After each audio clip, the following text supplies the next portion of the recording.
Hello again, it's Dr. Shani, here with part 3 of a video series about seeing your own value.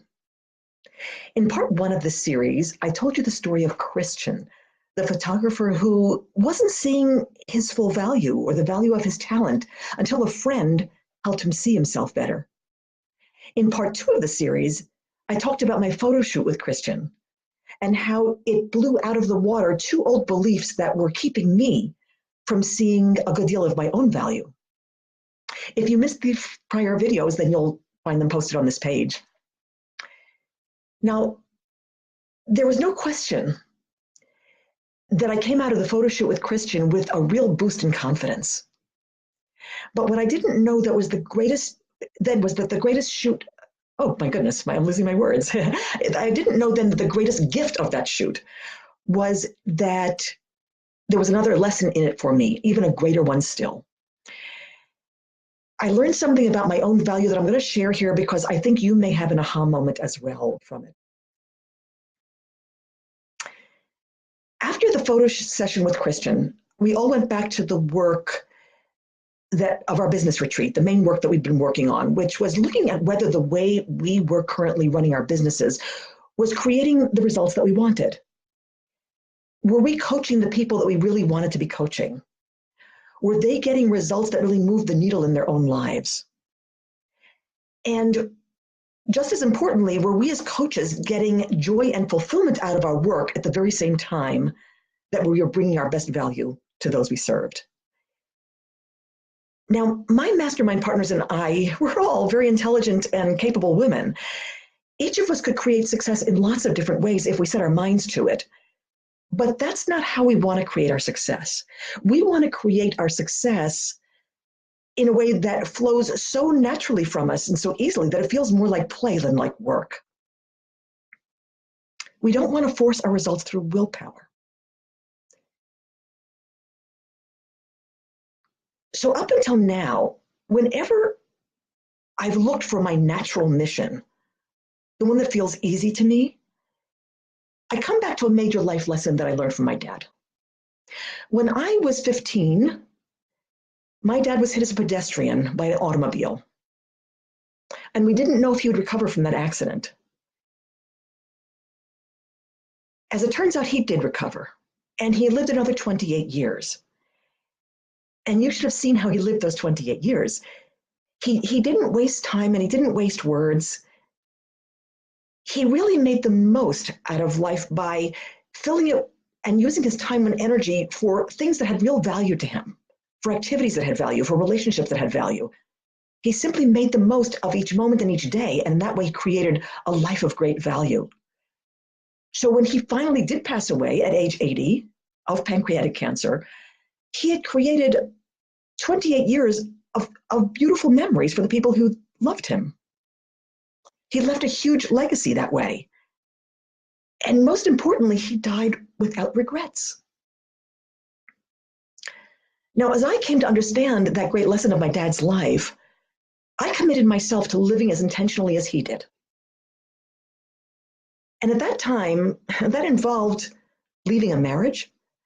It involved changing careers, and that was just for starters. You can read that full story back on my website at drshanifox.com. But once I'd successfully transformed my own life based on those lessons, I created so much greater happiness that I wanted to be able to help other people do the same thing. And that's what led me to become a coach ultimately. And I'm very happy and grateful to have helped lots of people walk through the changes that they need to make in order to have happier and more fulfilling lives.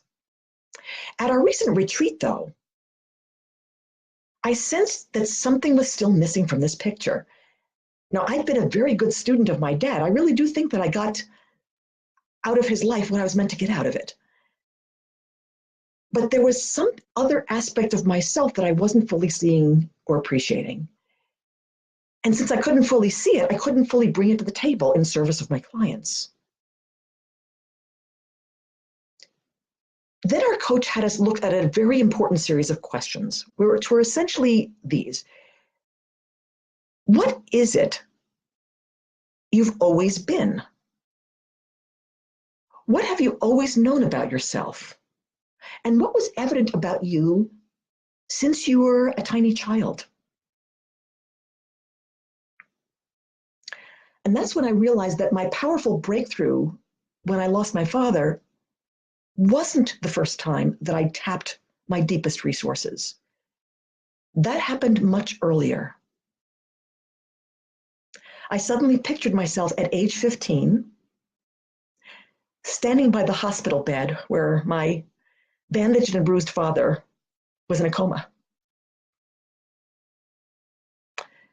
And I was shaking from head to toe. But even at that young age, and feeling that kind of fear, I knew exactly what to say. And I realized that that is my most profound gift. I am the one who feels fear that makes me shake and tremble and has the courage to act anyway. I am the one who is not afraid to stand with people who are broken, even people who are dying. And I know what to say and I know what to do. I am profoundly grateful for the lessons I learned from my dad. But that is the essence of me, of myself that I was bringing to the table. And up until that retreat, I don't think that I really saw that. That's why it brings me such fulfillment, such joy even, to work with people who have or had cancer. Being present with people in life's hard times does not feel like work to me. It inspires me. It feels like what I'm meant to do. And I had to be willing to look very deeply into myself and to love and appreciate what I saw in order to own that. You've been through cancer. You know how precious life really is. You may be wanting to make the most of each precious day that you have. And that is a beautiful intention. But with all the upheaval that you've been through, the physical challenges, the emotional roller coaster that you know can continue way beyond treatment, it may be very difficult to move forward. You may have this idea, I really want to live on purpose, but you don't know what that looks like, much less how to get there. And I'm reminding you that your purpose, the one that will deeply fulfill you, that purpose lives deep inside of you. In fact, it lives in a place that cancer cannot touch. It's always been there, and it's still there, and it's waiting for you to discover it. And it will keep calling you, even when you try to get away from it, and even when circumstances seem to be in such a jumble that it doesn't seem like it's the time to look for it. It's there. It will not abandon you because it's your true home. What might it feel like to come back to your true home? I see you revealing more and more of your true essence, my friend. And your essence is magnificent. Until next time, bye-bye.